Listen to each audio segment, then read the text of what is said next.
इस बुक के author Robert Kiyosaki जब 15 साल के थे तब उन्होंने अपने बेस्ट फ्रेंड के डैड के साथ टाइम स्पेंड करना स्टार्ट किया, जिन्हें वो रिच डैड भी कहते हैं। ये वही रिच डैड है जिनके ऊपर बुक भी लिखी गई थी, rich dad poor dad. Rich dad ने अपनी लाइफ की शुरुआत जीरो से की थी और उनके पास कोई फॉर्मल एजुकेशन भी नहीं थी। फिर भी वो एक अमीर आदमी बने और उन्होंने ही रॉबर्ट को सिखाया कि अमीर कैसे बनते हैं। एक दिन की बात है जब रॉबर्ट अपने स्कूल से निकल के रिच डैड के ऑफिस पहुंचे। रॉबर्ट को स्कूल पसंद नहीं था बिकॉज उन्हें अमीर बनना था और उनके स्कूल में साइंस की क्लास में मेंढकों को काटना सिखाया जा रहा था। रॉबर्ट सोचते थे कि ये मरा हुआ मेंढक मुझे कैसे अमीर बनाएगा। यही बात रॉबर्ट ने रिच डैड से जाकर पूछी। रॉबर्ट ने कहा, स्कूल वाले मुझे मेंढकों को काटना सिखा रहे हैं, आप ही बताओ मैं मेंढक काट के अमीर कैसे बनूंगा। रिच डैड मुस्कुराए और उन्होंने कहा, अभी तक मुझे पता नहीं चला कि मेंढकों को काटना क्यों सिखाते हैं, तो तुम्हें क्या पता चलेगा। वैसे इसके अलावा और क्या सिखाया तुम्हें स्कूल में। रॉबर्ट ने कहा, इसके अलावा थॉमस एडिसन के बारे में पढ़ा है, वही जिसने बल्ब बनाया था। वो अपनी ज़िंदगी में बहुत बार फेल होने के बाद भी लगे रहे। रिच डैड ने कहा, ये तो बहुत अच्छी बात है, थॉमस एडिसन के बारे में तो तुम्हें पढ़ना चाहिए, उनकी लाइफ तो बहुत इंस्पायरिंग है। और क्या बताया उनके बारे में। रॉबर्ट ने कहा, उनके इन्वेंशन के बारे में बताया, जो बिजली का बल्ब उन्होंने बनाया था। रिच डैड ने मुस्कुराते हुए कहा, पता नहीं ये सिस्टम बिजली के बल्ब से आगे कब बढ़ेगा। रिच डैड ने और समझाते हुए कहा, बेटा तुम्हारे टीचर ने तुम्हें सिक्के का सिर्फ एक पहलू दिखाया है। थॉमस एडिसन ने सिर्फ बल्ब नहीं बनाया था, उन्होंने कुछ और भी किया था। बिकॉज बल्ब बनाने वाले वो अकेले नहीं थे, उनके अलावा और भी कई लोग ट्राई कर रहे थे और कई ने तो बना भी लिया था, बट उनका बल्ब ज़्यादा चला नहीं। एडिसन का चल गया। बिकॉज एडिसन के अलावा जितने लोगों ने बल्ब बनाया उन्होंने सिर्फ बल्ब बनाया, वो दुनिया को समझा ही नहीं पाए कि बल्ब उस यूज़ कैसे करते हैं, क्योंकि वो सिर्फ एक इन्वेंटर थे, उन्होंने सिर्फ एक बल्ब बनाया। लेकिन एडिसन एक इन्वेंटर होने के साथ साथ एक चालाक बिजनेसमैन भी थे। वो इस बात को अच्छे से जानते थे कि इन्वेंशन के साथ साथ पैसा कैसे कमाया जाए। एक्चुअली में वो सिर्फ इन्वेंटर नहीं थे, बल्कि वो एक जनरल इलेक्ट्रॉनिक कंपनी के मालिक भी थे। रिच डैड ने पूछा, क्या ये बात बताई तुम्हारे स्कूल में। रॉबर्ट ने कहा, नहीं। रिच डैड ने कहा, काश बताया होता, अगर बताते तो तुम्हें पढ़ने में भी मज़ा आता। इसके बाद रिच डैड ने कहा कि एडिसन ने अपना स्कूल छोड़ दिया था क्योंकि उनके टीचर्स उन्हें बेवकूफ़ समझते थे। एंड आज हम सब जानते हैं कि कम से कम एडिसन तो बेवकूफ़ नहीं थे, और उस टाइम वो रेलवे में कैंडी और पेपर बेचते थे। ये उनके इन्वेंटर बनने के पहले का टाइम था। इस टाइम पर उन्होंने सेल्स करना सीखा, अपने प्रोडक्ट को लोगों तक पहुंचाना सीखा। सबसे पहले वो सेल्समैन बने, फिर इन्वेंटर और उसके बाद बिजनेसमैन। फिर उन्होंने कुछ लड़कों को हायर करके एक टीम बनाई जिनसे वो अपना काम करवाने लगे। रिच डैड ने वापस पूछा, ये चीज़ें तुम्हारे स्कूल में बताई। रॉबर्ट ने कहा, नहीं। रिच डैड ने कहा, अभी और सुनो। इसके बाद उन्होंने टेलीग्राफ में काम किया। एक तो सेल्स सीखी, दूसरा टेलीग्राफ में काम किया। ये दो चीज़ें थी जिनकी वजह से उनका बल्ब इतना फेमस हुआ। एडिसन अच्छे से जानते थे कि बिजली का बल्ब अकेला नहीं होता जो जलता है। उसके साथ लाइट होती है, लाइट के खंभे होते हैं, ट्रेंड लोग होते हैं और कुछ स्टेशंस होते हैं। एक बल्ब को जलने के लिए ये सब बहुत ज़रूरी होता है। ऐसा नहीं है कि डायरेक्ट बल्ब जल जाता है। बिना सिस्टम या नेटवर्क के बल्ब कोई काम का नहीं है। तो ये सिस्टम आपके इन्वेंशन के लिए बहुत ज़रूरी है, बट लोग स्कूल में इस सिस्टम के बारे में नहीं, बल्कि इस सिस्टम का हिस्सा कैसे बने ये सीखने जाते हैं। एडिसन ने प्रैक्टिकल नॉलेज ली कि इस सिस्टम को कैसे समझा जाए, एंड वो समझ गए थे। उन्हें एक बड़ी पिक्चर दिख रही थी। लोगों को सिर्फ उनका बल्ब दिख रहा था, लेकिन एडिसन को पूरी पिक्चर दिख रही थी। आप कमेंट करके बताओ, क्या बिजली का बल्ब हवा में चलता है।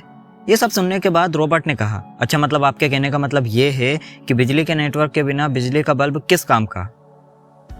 ये सुनकर रिच डैड ने कहा, एग्जैक्टली। और इस इतने बड़े एग्जाम्पल से मैं भी आपको यही समझाना चाहता था, life is all about network. और नेटवर्क एक तरीके का नहीं होता। फॉर एग्जाम्पल, आप अभी यूट्यूब चला रहे हो एंड ये वीडियो देख रहे हो। इमेजिन करो कि अगर यूट्यूब के एम्प्लॉयज़ काम ना करें तो आप तक मेरा वीडियो पहुंचेगा? नहीं। ऐसे ही हम सभी किसी ना किसी नेटवर्क से जुड़े हैं। बिना नेटवर्क के हम कहीं ना कहीं अधूरे हैं। आई एम श्योर आपको नेटवर्क की पावर समझ आ गई होगी। आप समझते हैं कि हम कितने तरीकों से पैसे कमा सकते हैं। नॉर्मली हम 11 तरीकों से पैसे कमा सकते हैं। फर्स्ट, किसी अमीर इंसान से शादी करके। सेकंड, बदमाश बन के। थर्ड, लालची बन के। फोर्थ, कंजूसी करके। फिफ्थ, हार्डवर्क करके। सिक्स्थ, स्मार्ट, अट्रैक्टिव और टैलेंटेड बन के। सेवंथ, किस्मत के भरोसे बैठकर। एट्थ, पापा की प्रॉपर्टी अपने नाम करके। नाइन्थ, इन्वेस्टमेंट करके। 10th, बिजनेस करके। एंड लास्ट 11th, नेटवर्क बनाकर। नेटवर्क बनाकर आप अकेले अमीर नहीं बनते हो, इसमें आप कई और लोगों को अमीर बनाते हो। फॉर एग्जाम्पल यूट्यूब अकेले पैसे नहीं कमाता, यूट्यूब पर काम करने वाले लगभग सभी लोग पैसा कमाते हैं। ये सबसे नया और रेवोल्यूशनरी तरीका है अमीर बनने का, और इसका नाम है नेटवर्क मार्केटिंग। अब सबसे इंपॉर्टेंट क्वेश्चन जो लोगों के दिमाग में आता है, ज़्यादातर नेटवर्क मार्केटिंग कंपनीज तो फ्रॉड होती है, लगभग सभी फ्रॉड होती है, तो रोबोट कियोसाकी जैसे इंटेलिजेंट मैन इसे करने के लिए क्यों कह रहे हैं? तो इसका जवाब देते हुए रोबोट कहते हैं कि मेरा एक दोस्त था जो बहुत इंटेलिजेंट था। जब मैंने उसे नेटवर्क मार्केटिंग करते देखा तो मैंने भी उससे यही कहा कि भाई तू ये क्या कर रहा है, तेरे जैसा इंटेलिजेंट आदमी इस बिजनेस में कैसे? फिर उसने मुझे अपने हिसाब से समझाया एंड फिर मुझे बात समझ में आई एंड मेरा दिमाग खुलने लगा। इसे ऐसे समझो, ऑथर एक बिजनेस रन कर रहे थे, अचानक वो बिजनेस बंद हो जाता है, या हम कह सकते हैं दिवालिया हो जाता है, एंड ऑथर थोड़े निराश हो जाते हैं। उसी टाइम उनके रिच डैड उनके पास आकर उन्हें कॉन्ग्रेचुलेट करते हैं और कहते हैं अच्छा हुआ, तुम्हें इससे एक बहुत बड़ा लेसन सीखने को मिलता है। वो बिज़नेस तुम्हारे लिए कंफर्ट जोन बनता जा रहा था, अब वापस गरीबी में आओ और एक स्टूडेंट की तरह सोचो, बिकॉज अब तुम्हारे पास कुछ नहीं है करने के लिए। ऑथर बात की गहराई को समझे और इससे हमें भी बहुत कुछ सीखने को मिलता है। हम स्कूल जाते हैं पढ़ाई करने के लिए, या कह सकते हैं अमीर कैसे बनना है ये सीखने के लिए, लेकिन हम ऐसे लोगों से अमीर बनना या बिजनेस करना सीखते हैं जो खुद गरीब है और नौकरी कर रहे हैं।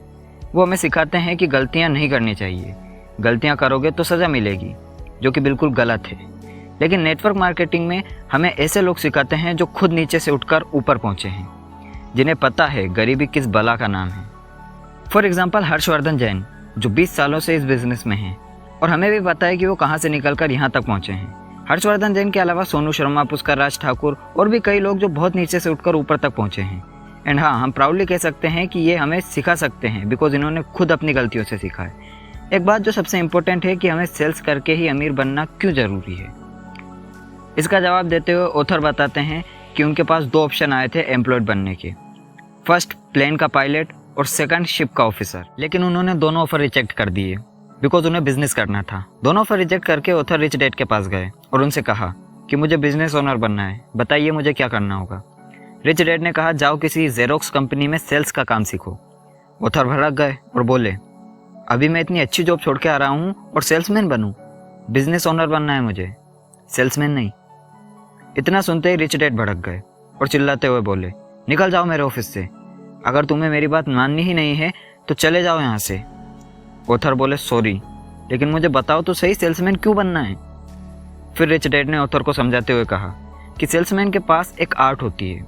हम सभी समझते हैं कि सेल्समैन सिर्फ बेचता है, लेकिन सेल्समैन का असली काम होता है राजी करना।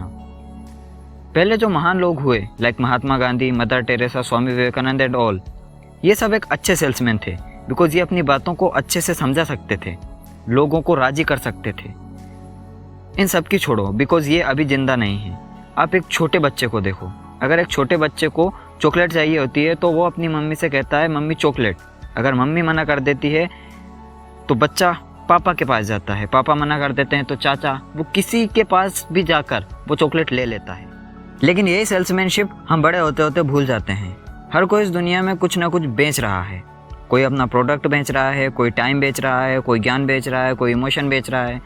ऐसा कौन है जिसने आज तक कुछ नहीं बेचा? एक पॉलिटिशियन अपनी अच्छी छवि बेचता है, एक प्रोफेसर अपना ज्ञान बेचता है। अगर तुम किसी के पास जॉब कर रहे हो तो उसको अपना टाइम बेचते हो, अपने फैमिली मेम्बर्स के साथ इमोशंस बेचते हो। जब सब कुछ ना कुछ बेच रहे हैं तो फिर बेचने में शर्म किस बात की? इसे और अच्छे से समझने के लिए एक एग्जाम्पल और ले लेते हैं। ऑथर कहते हैं कि एक दिन की बात है, जब मैं पार्क में गया तो वहाँ मुझे एक लड़की दिखी जो बहुत खूबसूरत थी। उसे देखकर मैं खो गया। पास जाने में डर लग रहा था, लेकिन मैं गया और उसकी तारीफ की। उससे पूछा कि क्या तुम मेरे साथ डेट पर चलोगी?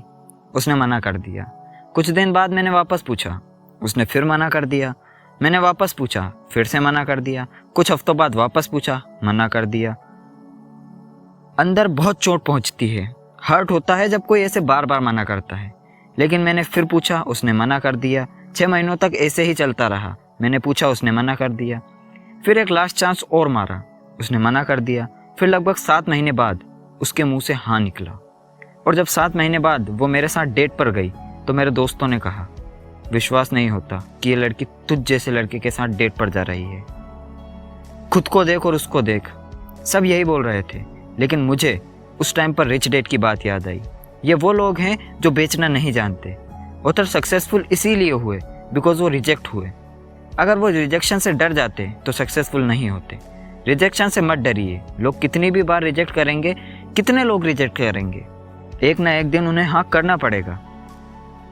वैसे अगर आपको अपने नॉलेज को और भी ज़्यादा बढ़ाना है तो डिस्क्रिप्शन में आपके लिए कुछ खास प्लेलिस्ट हैं, आप उन्हें भी चेक कर सकते हैं। एंड वीडियो एंड करने से पहले इंपॉर्टेंट नोटिस, इस बुक की समरी बनाने के लिए मेरे को रेखा एंड नितिशा ने DM किया था। अगर आपको भी कोई बुक पसंद है जिसकी समरी यूट्यूब पर अवेलेबल नहीं है, या आप उस समरी को मेरी आवाज़ और एग्जाम्पल के साथ सुनना चाहते हो या देखना चाहते हो, तो कमेंट कर दो या इंस्टा पर DM कर दो। वैसे जाते जाते अगर टाइम मैनेज करना है तो लेफ्ट वाली वीडियो देखो, और बिजनेस से रिलेटेड बुक देखनी है तो राइट वाली वीडियो देखो। बाद में मत कहना बताया नहीं। धन्यवाद।